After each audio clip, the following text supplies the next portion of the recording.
Good evening. Also tonight, what's it like to be from Afghanistan and Pakistan and worrying about a war back home? We'll find out. But first, our top story. What a day on the Avalon Peninsula. Torrential rain, severe flooding, loss of power and phones, some schools were closed, and businesses were flooded out. Even Canada Post couldn't get through the wind and the rain. They gave up trying to deliver the mail. More rain fell on St. John's overnight than normally falls on the city in a full month. We have extensive coverage. First, here's Susan Pedler. Nowhere was Gabrielle's strength more visible than in Kitty Vitty. The force of the water was so great, 2 boats sank, a shed washed out to sea, and the gut was filled with debris.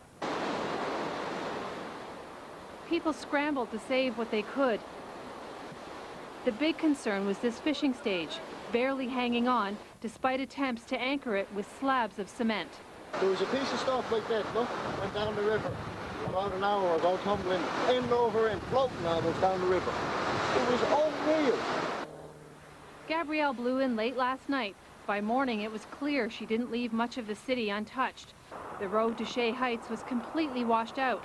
Cars, stalled in deep water, were abandoned, and entire back gardens just disappeared. Every yard on this street looks the same, and people blame the local contractors. The construction company actually had to go up and tear out concrete walls, which was restricting the water from going down the river, and consequently the water came down the street, and therefore and really rushing and went into all the properties.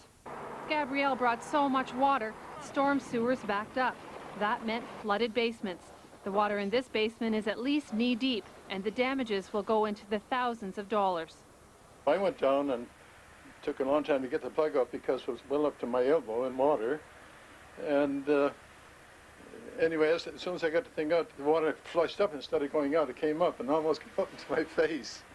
Some people were lucky enough to have pumps and hoses on hand. But for those who didn't, the lineups were long.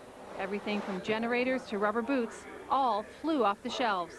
It started when we came into work at 20 to 8, and it was flat out then with shop backs.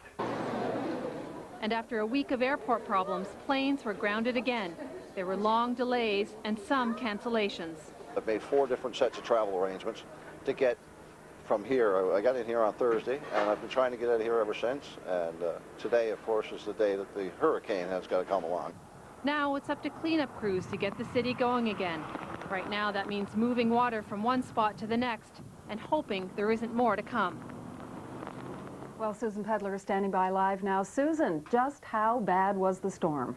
Well, Debbie, the storm hit all of southeastern Newfoundland. The Avalon, the Burin, the Bonavista Peninsulas were all hit.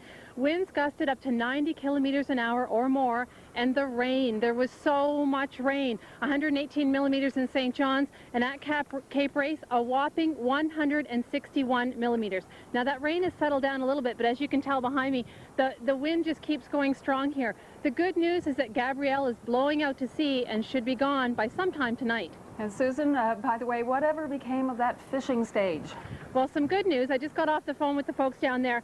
It's still hanging on. There's a crew down there. They've tied everything they could find to the stage, and so far so good, so we'll keep our fingers crossed. Okay, thanks very much. That's Susan Pedler reporting tonight. Well, the chaos in St. John's this morning meant the city had to fire up its emergency response plan once again. The team was just recovering from handling stranded airline passengers because of the problems in the United States. It was all systems standby at Central Fire Station. The Emergency Operations Center fielded calls from all over the city. The torrential rain meant a lot of headaches for residents, but only a few needed immediate emergency services. There's concerns basically of basements flooding. There are a small number of people who are getting displaced as a result of this, and we're referring everyone who is displaced or needs some short-term immediate care through the Canadian Red Cross. The Red Cross will respond to emergency situations 24 hours a day. The amount of flooding in St. John's is like no one has ever seen, and there are those who blame it on the city. They say the city has allowed development to destroy wetlands that used to absorb the runoff, and that's made the flooding worse. Glenn Payette has that story. The story in St. John's today. Lakes where there shouldn't be lakes. Rivers where there shouldn't be rivers. and water flowing into John Gibson's house. It's on the shores of Kitty Vitty Lake. Gibson is a freshwater scientist. He says flooding in St. John's has gotten worse in the past few years, and he says it was predictable. And he has a specific target, the new Outer Ring Road above the city.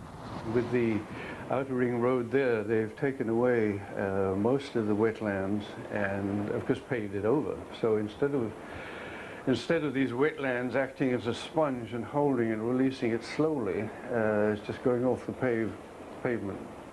And Gibson says the city knew it would happen. He says the city was told during its environmental impact hearings on the project.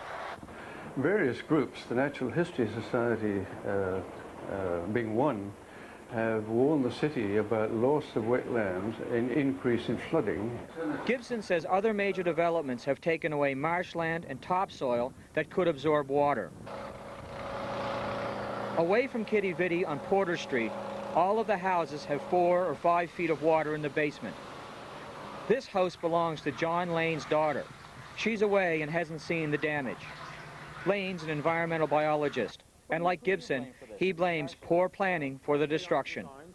Under-designed infrastructure to take away the water. Probably the new road that's gone through have screwed up the hydrological regime of this area. The city's engineering department was too busy today to respond to what Gibson and Lane had to say. But there are bound to be a lot of questions about whether the city's development plans have contributed to the damage. Glenn Payette, CBC News, St. John's. And we'll be putting some of those questions to Mayor Andy Wells when he joins us live just a little later in the program.